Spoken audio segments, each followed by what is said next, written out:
Namaste, precious, precious souls. Welcome to Book of Life, the first reading of May. Here we are, May 2025. Okay, today we'll be reading Build Thee More Stately Mansions, O My Soul. Fourth degree, lesson 12. Before we begin, why don't we do a little invocation? Go ahead and just place the tip of the tongue on the palate, palms facing up, nice receptive pose, nice and relaxed. Inhale and exhale slowly. To the Supreme Being, the causal logos, the source and fountain of all life, Heavenly Father, Heavenly Mother, to the great architect of the universe, to our spiritual teachers, to Holy Master Choa, to Buddha Padmasambhava, the Circle of Seven, Robert and Earlyne Chaney, to Burton Bigelow, to Master Astara, to Lord Kuthumi, Lord Rama, Lord Zoser, to the Astarian hierarchy, to the Lord Yehoshua Bar Miriam, the Lord Christ, Holy Mother Mary, Lord Kuan Yin Buddha, Lord Gautama Buddha, to all the great ones, our celestial guides, our spiritual guides, our higher souls over souls, we humbly invoke for your great, great blessings. To the planetary logos, Sanat Kumara, the Ancient of Days, the solar logos, Lord Amun-Ra, and the universal logos, the central spiritual sun. May we be a channel through which thy holy ones approach the world. May we be a center for the radiation of thy power. Teach us to travel light, that we may better gain the heights and break the bonds that bind. Teach us to give ourselves entirely to thy service and to attune ourselves to thy will. Teach us to lay down the small personal life for the greater cosmic life and to love with the love of God. In full faith. Tat tat so. Om. Tat tat so.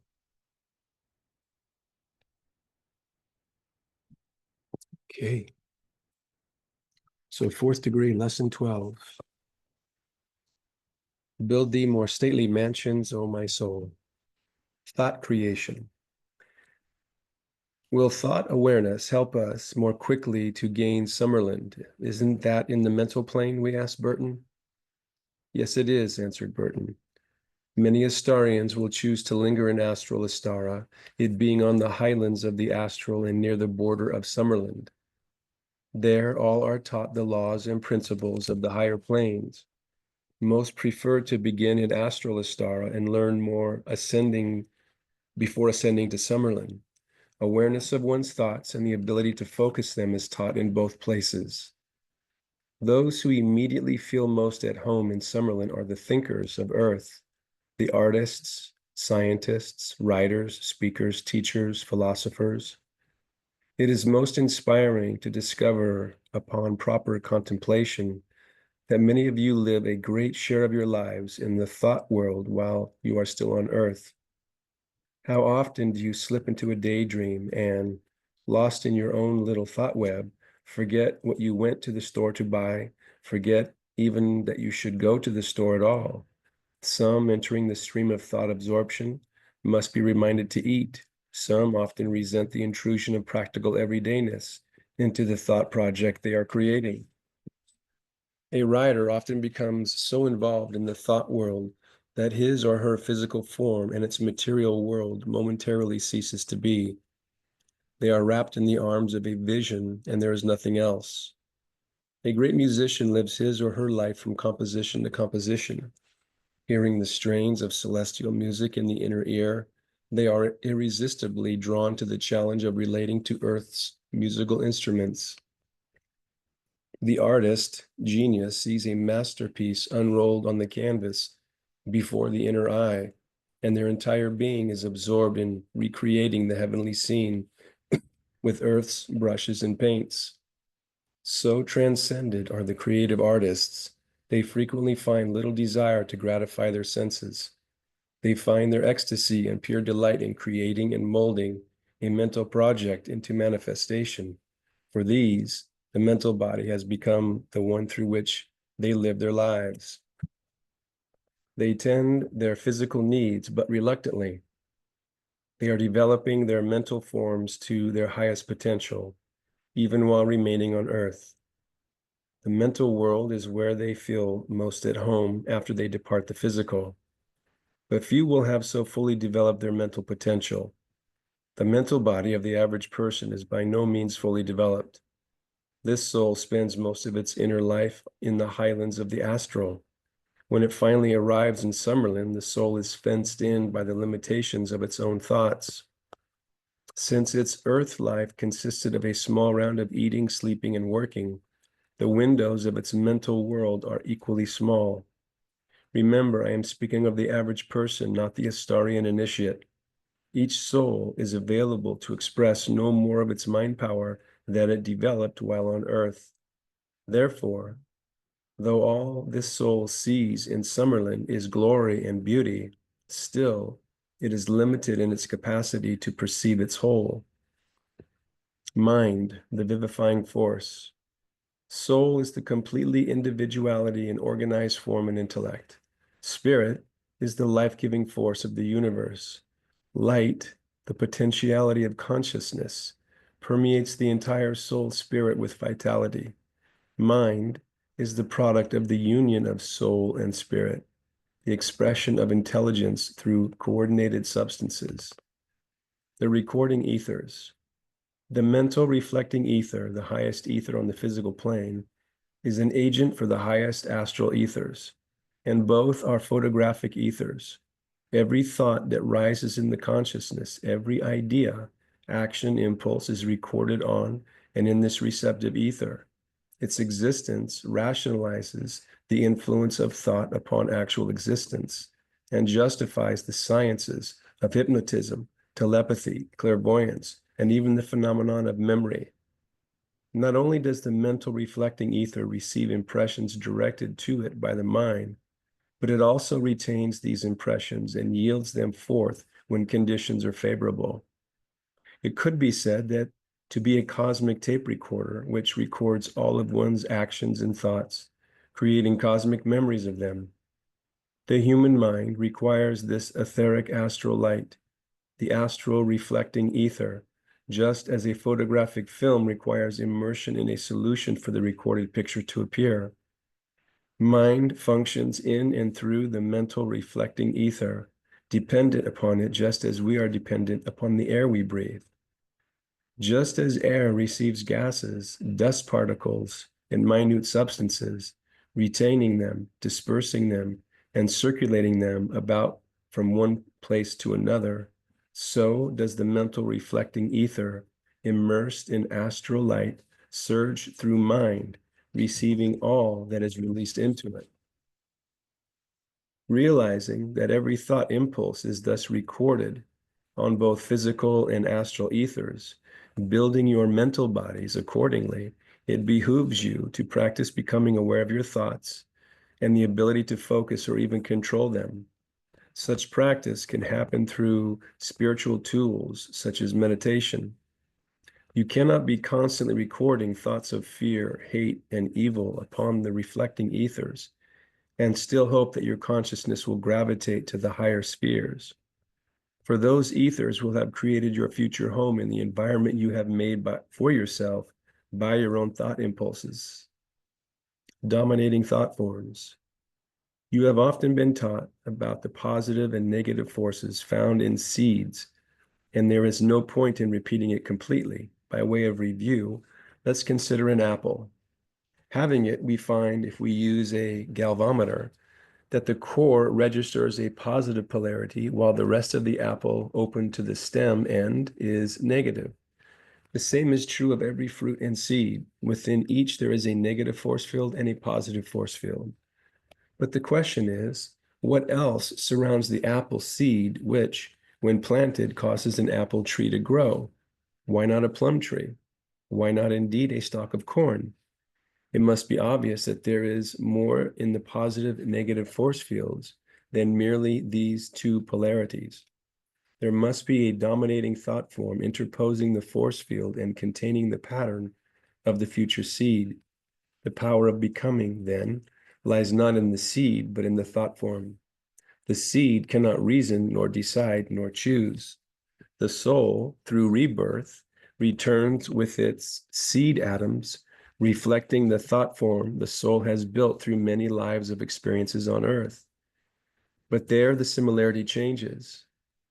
After you have come into birth according to your past soul record, you do have the opportunity to become the creator of your future destiny. Your gift from God is your own individual mind, which is yours to change as often as you like. This mind, which the divine being has given humankind, operates on 3 levels.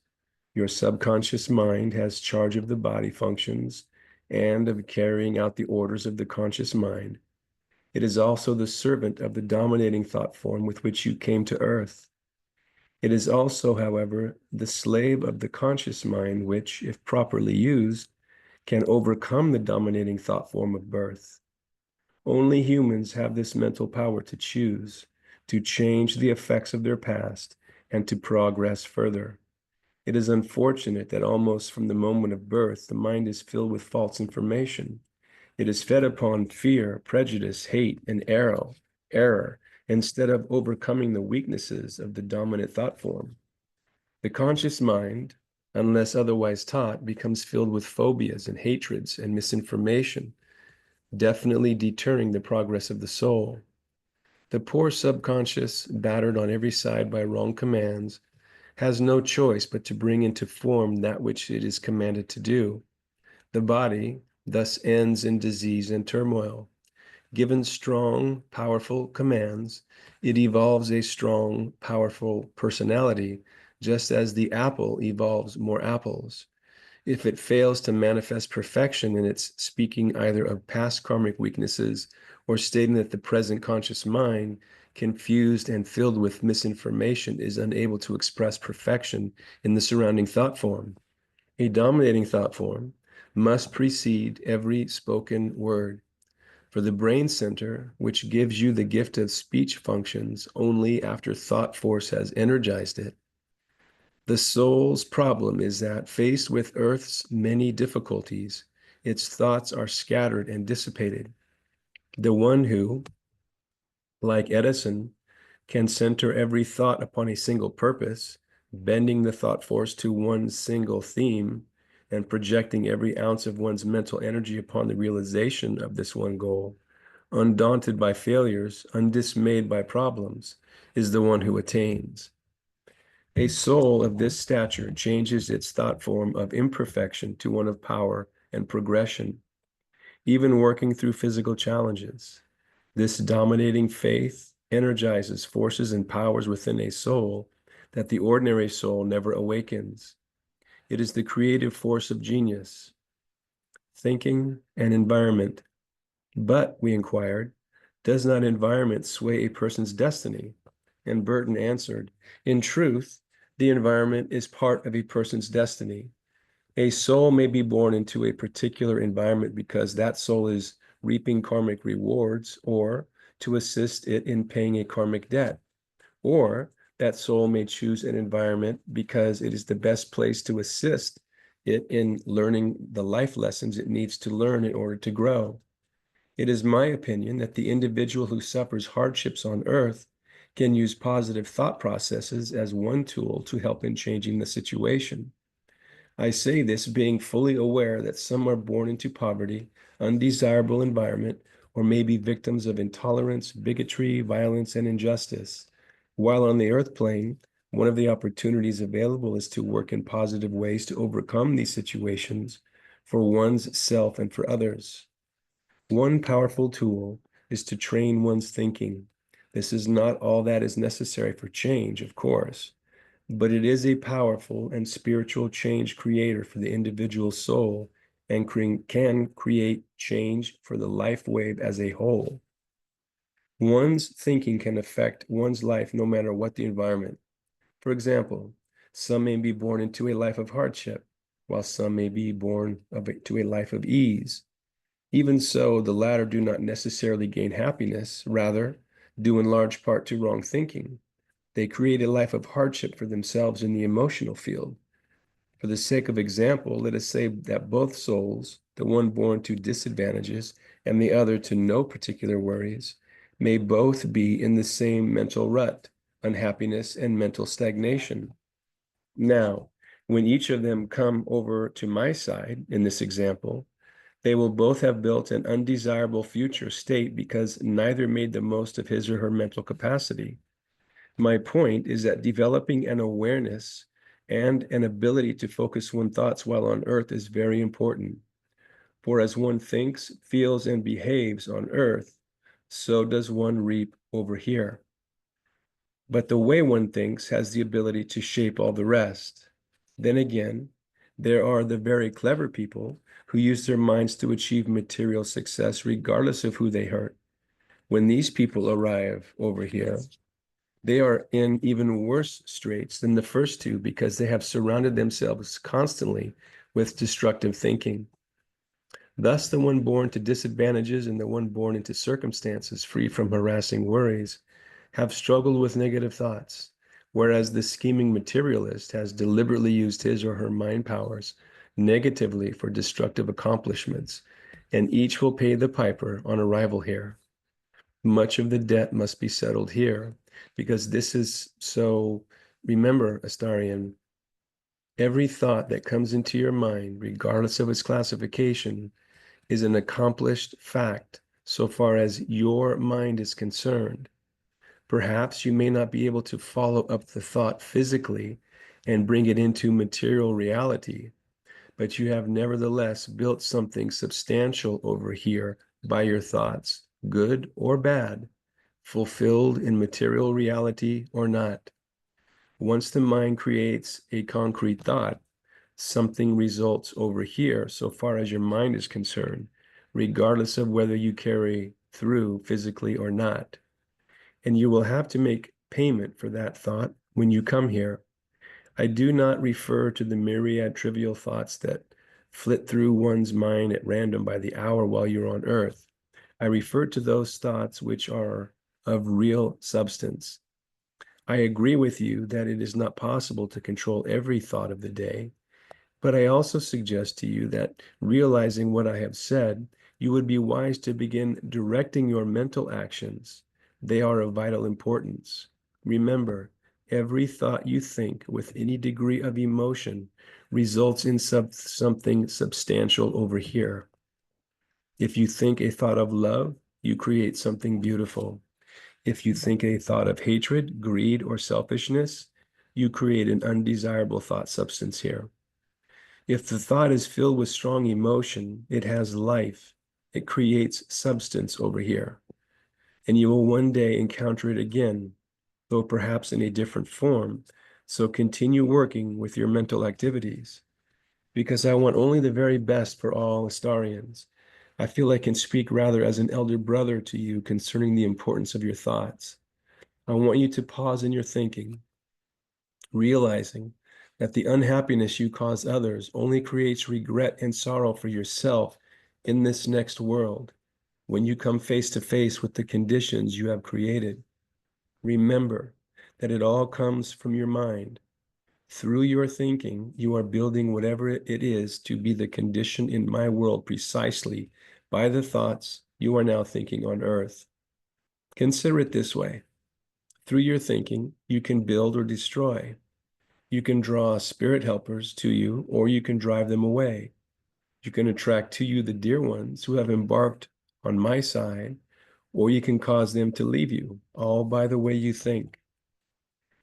If you would reap a life of blessedness, then live a life of thought goodness. You need not be overly pious, just be watchful, simply watchful, that you do not harm through your thoughts. There is hardly a one coming over here who does not wish to remain in close touch with friends and family on earth. By suggestion and close association, they hope to influence them toward good. We want to see even material good come your way. Even though we here cannot give material riches to you of earth, we can frequently step in and influence you toward the best steps to take in a business matter which consequently results in material prosperity. Over here, we can see both sides of a problem. When there is a decision to be made, we can therefore discern which is right for you, and we can direct our influence toward the side which will be of greater benefit to you. Often, we can see that you would benefit in the long run, so it is possible that we may use our influence to cause you a disappointment. If we do this and you lose out on what you think is a good business matter, we invariably make up for it in other ways later on to compensate you for your loss. Therefore, you are not really the loser. On the other hand, if we know that to gain something you would be indulging in a wrong, then if we direct our influence to help you gain prosperity, even though it is wrong, we pay for it ourselves. And you, our earth friend, who gains unjustly, will also pay for it later, either on earth or when you come here.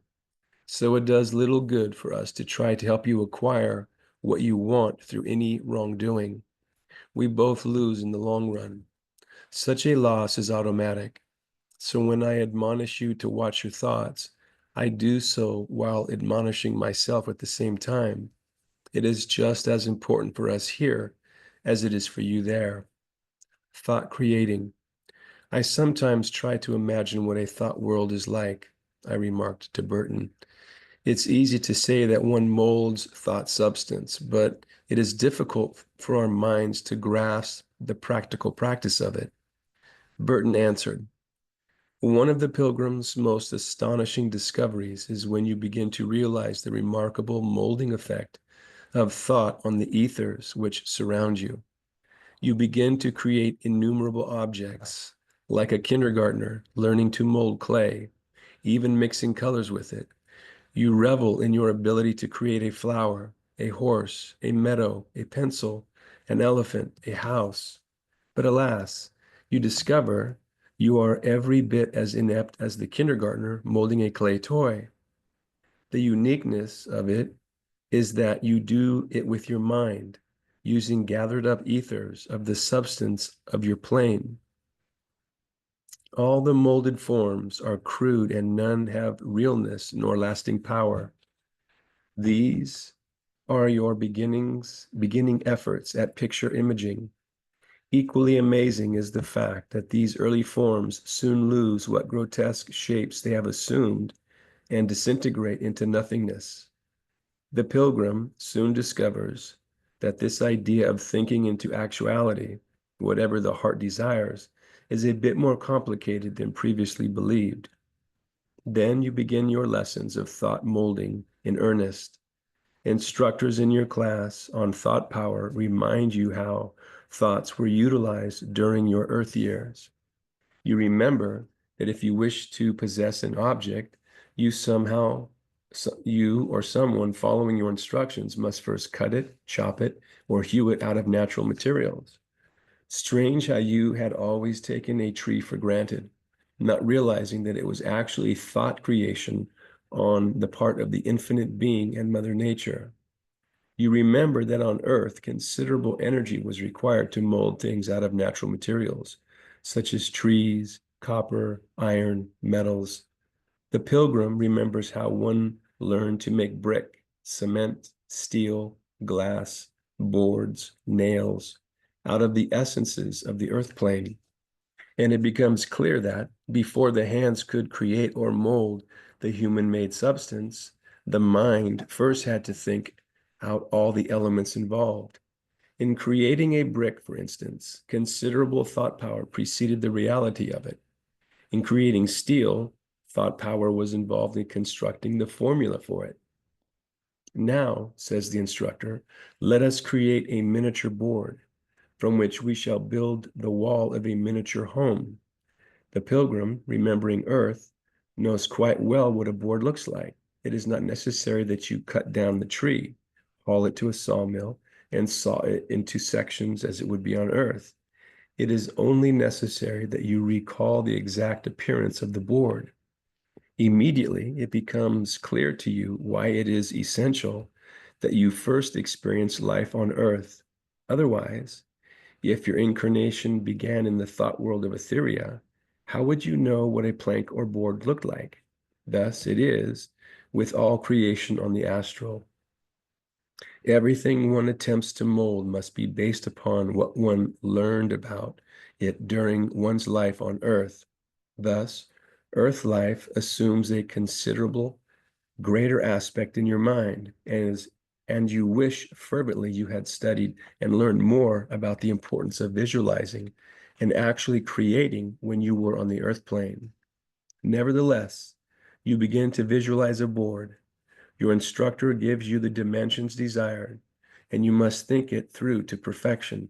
The trouble is you cannot make the board remain a permanent reality. It keeps disintegrating. So your next lesson is to learn how to give it permanence. You learn that permanence is only acquired through greater mind power and concentration. You learn that creating everything one wants simply by thinking of it becomes complicated. You discover that when you wish to create something, your first project, a thought form, an etheric substance is magnetically drawn to it, giving it form and tangibility. Such an object endures only so long as the thought form remains potent, thus, as long as there is a need for it. Once you have learned to create boards all of the same dimension, the instructor now asks the pilgrim to raise each one by thought power, thereby building a wall of the miniature house. You, the pilgrim, remember how it was on Earth when, for example, you attended classes in extrasensory perception. The group attempted to make a feather move by mind power. You recall the hilarity involved in the mental effort. You recall also that the experiment was highly successful. Next, you remember that the group effort caused a balloon suspended on a string to swing back and forth according to mental direction.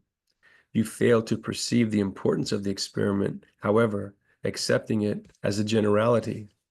Now, with considerably more mind power at your command, you learn to raise your created boards, placing them one above the other, just as you did when, as a child, you built a wall out of building blocks. The difference is this wall is being created mentally. It may require many weeks or even months before your wall is substantial.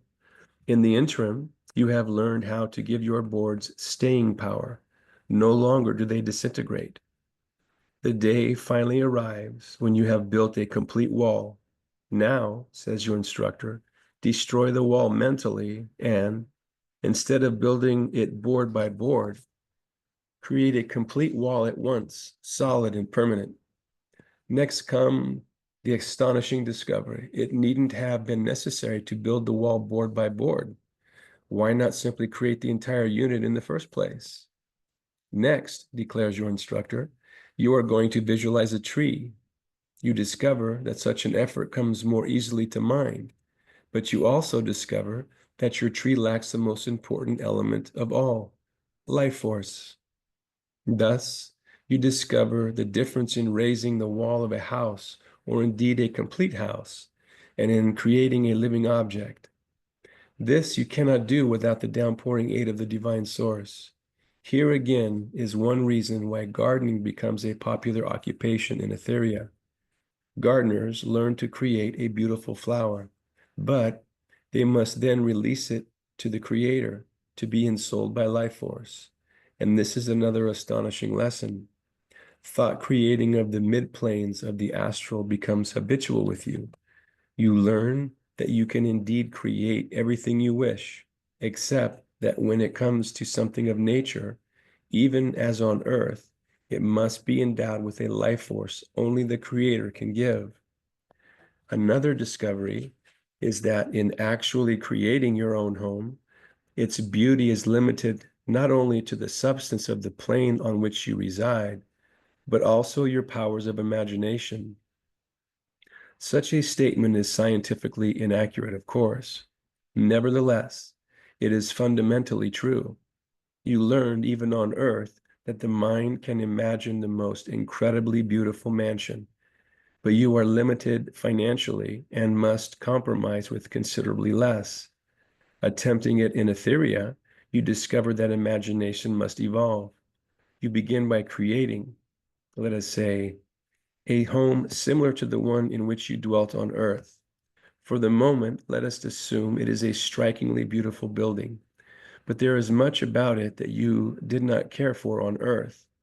You are able to modify it, making the pleasing changes you desire. In such a home, you are quite happy, but subsequent journeys to higher planes create a yearning to possess a home which is more beautiful. When you attempt such alterations in your present abode, you find that the ether simply will not comply. You cannot hold your thoughts steadily upon the more beautiful structure any more than you could hold your thoughts steadily upon the heaven world while you were on earth. Let any soul on the earth plane who doubts this try to fasten their attention upon what they believe the heaven world to be. How long can you hold your attention centered there before it begins to wander? Remember that with such mental wandering, your thought-created home or heaven dissolves into nothingness. Only as the mind is able to hold the imagination permanently focused does the beauty of a created object become permanent. Thus, you discover that you must await the time of your graduation to a higher plane before you can possess a mansion as beautiful as those you have admired. It is gratifying to know that the form you now inhabit has certainly responded to your mind power. You think yourself young, and your form gradually becomes just that. You think yourself more beautiful, and your form attains some measure of your visualization. It is a considerable improvement over that which you had on earth, yet its beauty too is limited. The beauty of the form increases with your graduation into higher spheres, just as does your mental capacity. Your instructor explains that as long as you dwell on the astral, there is a memory pattern through which you must operate. You cannot think yourself so completely changed beyond your earth pattern that those of earth would fail to recognize you. As long as you exist on the astral, you cannot escape the mold in which your personality was cast. You can beautify it considerably, and you can make it young again, but you must remain within the same memory mold. Once you depart the astral to dwell in Summerlin, it is a different story. But even then, much of the memory mold will hold. You will be considerably more handsome or more beautiful than on earth, but you will still be limited to the general earth pattern, which makes you recognizable to those of earth. Even in Summerland, you remain the product of your own particular span of human life and thought. It obviously is true, we said, that we create by thought, even in our world, in our earth world. Burton continued, nothing made by human beings in your mundane world was not first a thought. The house you live in was first thought of in some person's mind. The garment you wear was first a thought. Even the city has been created by the energy of human thought. The bricks, stones, cement, planks of wood, the plaster of your home, all have been materialized over your thought to make the house become visible to you in your world. First, you call up the vision of the house you wish to produce. An architect thinks about the project, plans it, draws its blueprint. Then you gather workers to take stone, wood, plaster, and glass and laboriously fashion it according to your final thought. In Etheria, thought does the complete execution because thought has direct action. It possesses a power those on earth cannot conceive. On earth, thought is the first stage. In Etheria, thought is the only stage. A building is not simply thought about and presto, there it is. It is as carefully considered as is the blueprint on earth. Also, special workers are necessary, but their work is through thought power, not hammer, saw, and nails. If one would be a builder, one certainly must learn how to build, even as on earth. But in Etheria, you learn to create building material by solidifying the material of thought. In Etheria, the new arrival usually finds a home already waiting, created through your previous thoughts and brought into reality by the work of friends. It will grow as your thought forms grow, and as you learn to attract increasing power. Such a home will continue to grow more beautiful and will last until it reaches the culminating point of your desires, limited by the substance of your plane. When you no longer need the house, it will disintegrate unless someone else has need of it. All is based upon the spiritual economy of usefulness. That which is no longer useful simply vanishes for lack of thought force, as a house decays on earth. For example, you will continue to inhabit homes, then depart and to go elsewhere, each time building a home better suited to your advanced needs and requirements. This will continue until at last you attain to your true thought home, creating by thought on all planes. Earth, being the lowest plane of soul existence, is the plane where thought is usually impotent, and bodily muscle is required for that which one needs. The purpose behind it is so that the pilgrim in the next octave, the thought world, will appreciate the powers of thought over what seems to be matter, and thus provide necessities for oneself merely by thinking of them. In the Midland Plains, you come to realize that these thought forms frequently possess no degree of permanence, and it is only when you enter Summerland or the causal planes that you come to realize any real permanence of your thought forms. On earth, that which you create is subject to constant decay and dissolution. On the Midland Planes, that which one creates by thought is sustained only so long as thought is constantly employed. But you must experience both these phases before you can understand the meaning of permanent thought forms by contrast. I do not mean you must constantly hold your home in thought to prevent its disintegration. I mean it will stay constant until you no longer want it, need it, or give it thought in that sense. You must experience change in every aspect occurring every moment of the day to appreciate the causal level where thought acquires permanence. Only through comparing one with the other does the soul learn its true lessons in reality. Such a process is called soul education, through which the soul is learning the power of thought and will. In soul education, the divine being is actually the teacher and is developing the soul academically without the soul's full awareness of it. Thought forms and hypnotism. Although few realize it, every successful hypnotist begins his or her operations with two intentions: to impinge a portion of his or her eidolon upon the consciousness of the subject, to suggest to the subject that he or she perceives various objects and experiences various reactions to them. In a previous lesson, see third degree lesson 3, you have already had described to you the influence of the hypnotist's eidolon upon the subject. But it serves little purpose for a hypnotist to place the subject under his or her mental influence, to block the waking consciousness and open the subject's subjective sight, unless they fully intend, through suggestion and the building of thought forms, to further influence the subject to see the thought forms and react accordingly.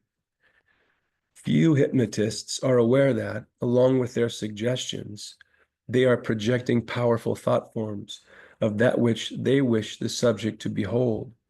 The stage performer will hand the subject an onion, saying, "You are about to taste an apple." Along with this suggestion, the hypnotist will, consciously or unconsciously, project a powerful thought form of an apple to superimpose the onion. The eyes of the hypnotized subject behold the apple. Upon eating it, the subject expresses delight. Thus, a thought form becomes reality to this person, upon whose mind is impinged a portion of the eidolon of the hypnotist. Focusing the power of imagination. The childhood of a soul in your world possesses the faculty of imagination unfolded and freely flowing. It builds castles in sand. An old chair becomes a gilded throne. A piece of tattered cloth thrown around the shoulders becomes the royal robes of ermine, and an elastic band around the head becomes a crown. The child has transformed itself into a king or queen. The backyard becomes the wide open space of a prairie or mountain range. A box becomes a mighty fortress. The child goes galloping about its vast estate on an imaginary steed, slaying the dragon, capturing the bandits, or saving the distressed. In the child's mind, it still remembers the power of imagination in Etheria. The soul has brought to earth a vague remembrance of its lost freedom and restrained power. As it outgrows childhood, its world of imagination becomes walled in, bounded by the problems of its everyday. It builds around itself greater and greater limitations. Wordsworth caught the whole of it in his poem, Intimations of Immortality from Recollections of Early Childhood. Here are the immortal lines to which Burton refers. Our birth is but a sleep and a forgetting. The soul that rises with us, our life's star, hath had elsewhere its settings and cometh from afar, not in entire forgetfulness and not in utter dark nakedness. But trailing clouds of glory do we come from God, who is our home. Heaven lies about us in our infancy. Shades of the prison house begin to close upon the growing boy, but he beholds the light, and whence it flows, he sees it in his joy. The youth, who daily farther from east must travel, still is nature's priest, and by the vision splendid is on his way attended. At length the man perceives it die away, and fade into the light of common day. Burton continued, too often the imagination of childhood is curbed and frustrated by a scolding parent. Especially is this true if a little one seems to be playing with an imaginary playmate.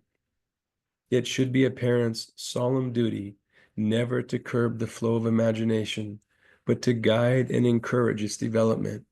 For the person who allows a powerful imagination to mature becomes a creative giant in whatever field one chooses to follow on earth.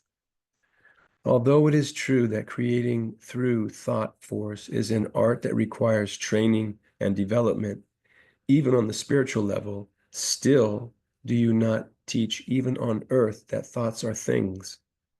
Do you not teach that even you yourselves are affected by your thoughts? You may contribute to illness by constantly thinking of it. You may contribute to health by holding the thought. You may assist yourself to attain a new home or a new car by holding the thought, visualizing it to be true and present in your life right now. Truly, even on earth, you have long known the reality of thought force and its incomparable power. The trouble is, you learn these things and even train yourselves to visualize that which you desire, but you never truly comprehend the reality of the power you have set in action. How long have you known that by so thinking, you were actually creating the thing you visualized on a higher mental level? You have known it, but only in a vague, subjective way. Our Astarians have long known about thought forms. The teachers began to speak of thought power in the beginning of your Astarian discipleship. Direct the prana through thought power to the base of the spine, then raise it to the brain. You were taught thus when learning Lama Yoga. Is it so strange then to discover that when you depart Earth for Etheria, you will actually be using this fine art of visualization and thought power to create the things you desire on this higher level of life, especially since your mental capacity will be many times enhanced, freed from the limitations of the brain cells. Thought force exercises a magnetic influence on particles of mental ether. Like a magnet attracting metal, a mental pattern pulls these etheric particles to itself and causes them to adhere.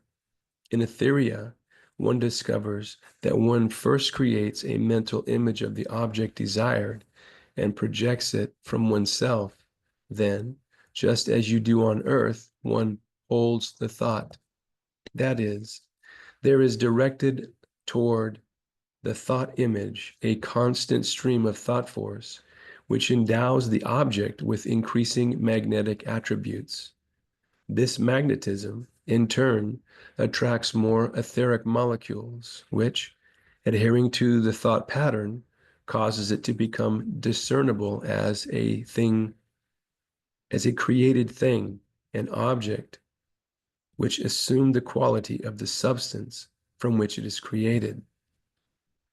Even on your own level, you could do the same if you possessed the mental capacity to hold the thought force steady long enough for the pattern to become encrusted with material particles.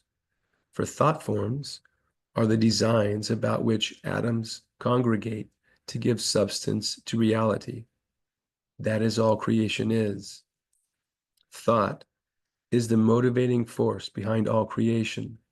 God thinks, and the particles in the divine thought substance adhere or divide, and the cosmic void become nebulae, galaxies, and worlds. Human beings imitate the divine Father Mother, equivalent in correspondence to that being's spiritual status. That is fourth degree, lesson 12. That was cool. Which kind of brings up, I mean, I had the intuitive hit while reading that about Kriya Sakti and the ability to manifest. And that's like, even though it's even only one of the courses that Astara charges for, it's still a very powerful concept of how to use the different energy centers. And that's why Greg does the 3 brain technique, okay, to be able to bring the awareness to these energies that are inherent within these energy centers, and also obviously the higher soul. So, and the realms that we've talked about. So it just causes me to keep thinking. Anyway, we will end with today, or actually we have the May blessing, don't we? Yeah, we do. So if you'd like, just go ahead and close your eyes. Keep the tongue connected, be nice and receptive. And to all those that we have invoked to, and to all those that we invoke to, we humbly invoke for your divine blessings into all our activities, the problems and triumphs of life. May there ever flow an influence from on high, one that stabilizes and harmonizes and brings serenity and an open way to accomplishment and realization. May this manifest on all levels to all Astarians and all watching. Tatatso, tatatso, tatatso. And the affirming meditation. Through the world about me is troubled, or though the world about me is troubled, I am becoming a center of composure and influence for stability in myself and the world around me. With the inner sense of soul, I become aware of vast influences at work in my life. I know not their exact nature, but I know they are present, and I trust. Thus, I know that good exists, that it is unfolding and through me, and that it is woven through the fabric of my life in many unseen ways. Tatatso, tatatso, tatatso.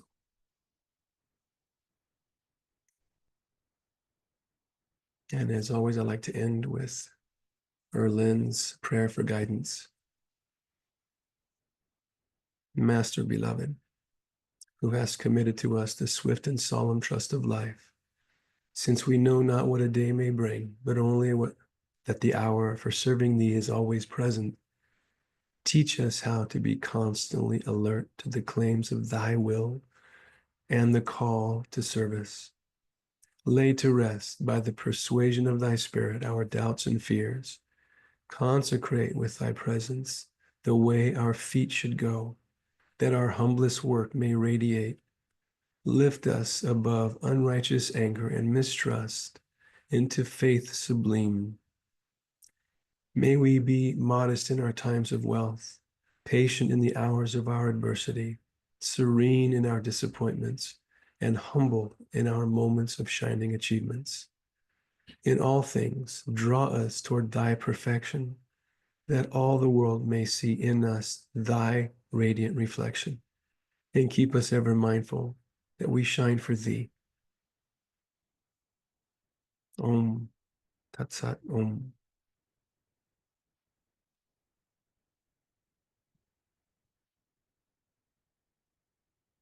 Namaste, precious, precious souls. Thank you so much for joining us in Book of Life. We'll see you tomorrow for a blessing of the prayer petitions. So stay well, and we'll see you tomorrow. Take good care. Namaste. Thank you.